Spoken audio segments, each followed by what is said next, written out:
Hello. Okay, I'm going to skip through all of this stuff like normal. We've done PCR, done DNA fingerprinting, we have done cloning and Dolly, genetic engineering. I forgot to do one slide on the section of notes for yesterday, so this is it. So this kind of relates to the GMOs and all of that. So scientists have concerns about using genetic engineering. A lot of it's to do with the food that we're eating, so could there possibly be long-term health effects of eating those genetically modified foods, possible effects of genetically modified plants on the ecosystem and biodiversity, and these are all coming from us messing with stuff that isn't normally messed with. So you can watch that video if you want to. Are GMOs really dangerous? So genomics is the study of genomes, and it includes the sequencing of genomes. So like looking closely at each of those bases in a genome or in a gene. So it involves the study of genes, gene function, and the entire genomes. The Human Genome Project has sequenced all of the DNA base pairs of human chromosomes, which is pretty cool, so they can kind of like know what's there and what each chromosome does. Sorry, there's a plan, I guess. I swear I can't get through one video without something like random happening. Analyze DNA from a few people. They're still working to identify and map human genes.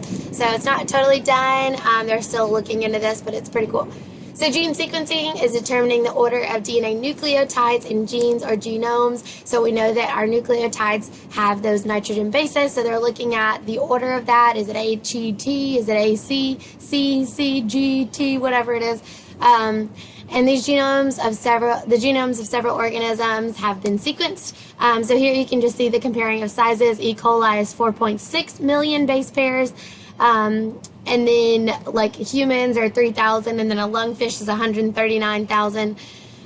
So technology allows the study and comparison of both genes and proteins. Bioinformatics is the use of computer databases to organize and analyze biological data. So biology, informatics, that computer side of stuff. So like an Excel spreadsheet, probably something more complex than that, but they're organizing all of this data that they're coming up with. And then DNA microarrays are used to study the expression of many genes at once. So we can see that, oh, this gene is doing this and this one is doing that. Proteomics is the study and comparison of proteins. Omics, the study of, and so then you see proteins, so proteomics. Genetic screening can detect genetic disorders. So we've talked about a few genetic disorders. You each did a project on one. So think back to that while we're talking about this. But genetic screening involves the testing of DNA. It determines the risk of having or passing on a genetic disorder. So when we looked at that heredity portion, how likely are you to pass it on? Used to detect specific genes or proteins, can detect some genes related to an increased risk of cancer, and can detect some genes known to cause genetic disorders. So they can look at your DNA and see if something is off or something is not exactly how it usually is, and that can maybe link to a disorder or something. Gene therapy is the replacement of faulty genes. So gene therapy replaces defective or missing genes or adds new genes to treat a disease. So if we could get really great at this, this could be super cool. If you could replace full genes, for everything, every disease that's caused by a genetic mutation, then we would eliminate a lot of that. Excuse me. So gene therapy has many technical challenges: inserting genes into correct cells, controlling gene expression, determining effects on other genes. Several experimental techniques are used for gene therapy.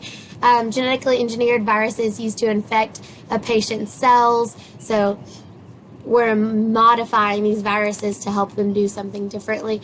Insert genes to stimulate immune system or attack cancer cells. So it's hard for us to give a medicine that attacks just cancer cells because they are like our other cells and they'll kill those too. And so if we could insert a gene, which they can, but it's just not perfected yet, insert a gene to stimulate the immune system that could kill just cancer cells, that would be really awesome. Insert suicide genes into cancer cells that activate a drug. So you can watch this if you are interested in this. All this stuff is really cool, and it really is like something that you're going to hear more about in the future, I feel like. So it's good to know about it now. That is all for today. Let me know if y'all have any questions. Bye.